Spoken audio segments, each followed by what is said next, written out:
Mr. Speaker, the pirates are back. These are not the black-beard, eye-patched, hook-for-a-hand, peg-leg kind of pirates from the Hollywood movies. The modern-day pirates are skilled, rich, violent, armed with automatic weapons, and are driven by a business that is generating up to $7 billion a year. My constituents from Texas, Bill Rouse and his wife Judy, have navigated the oceans for years. And recently, they and another group of international navigators and sailors decided that Somalia and the Somalian pirates had made the seas too dangerous to sail in that region, forcing them to transport their ships and boats by barges to safer ports. Bill said that we cannot allow a bunch of thugs to take an entire ocean away from the world. And that is exactly what these pirates are trying to do.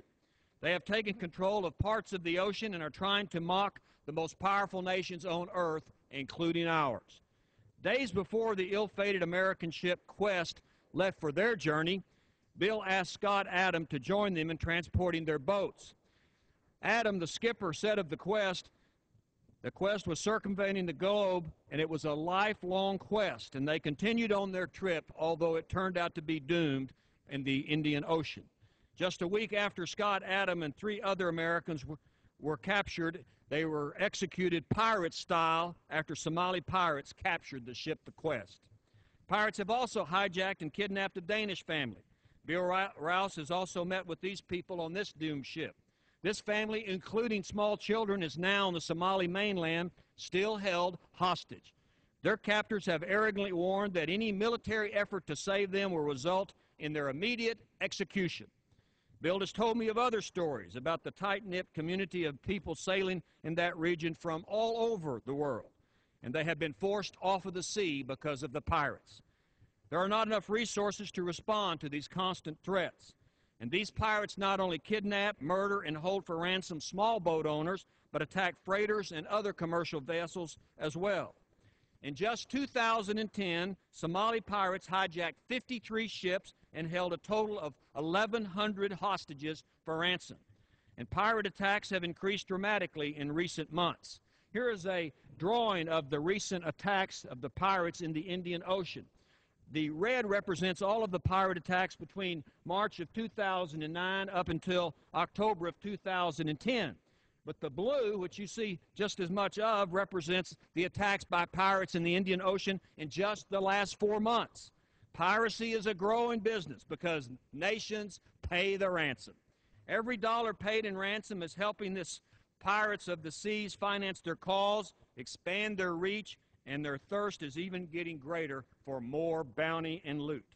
Despite an increased international naval presence, the Somalian pirates are getting bolder and they are getting more violent.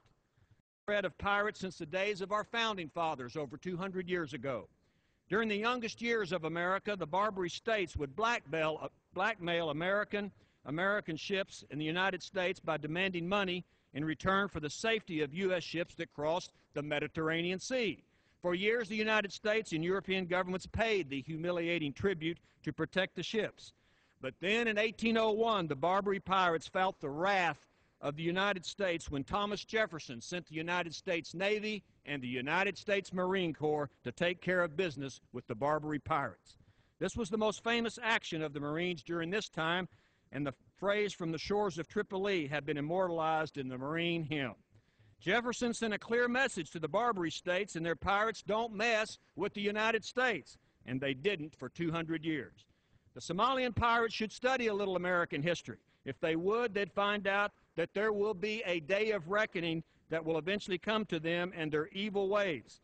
Thomas Jefferson destroyed them. We will see what happens now. Our Constitution gives us the authority in Article 1, Section 8 to, quote, define and punish piracies and felonies committed on the high seas.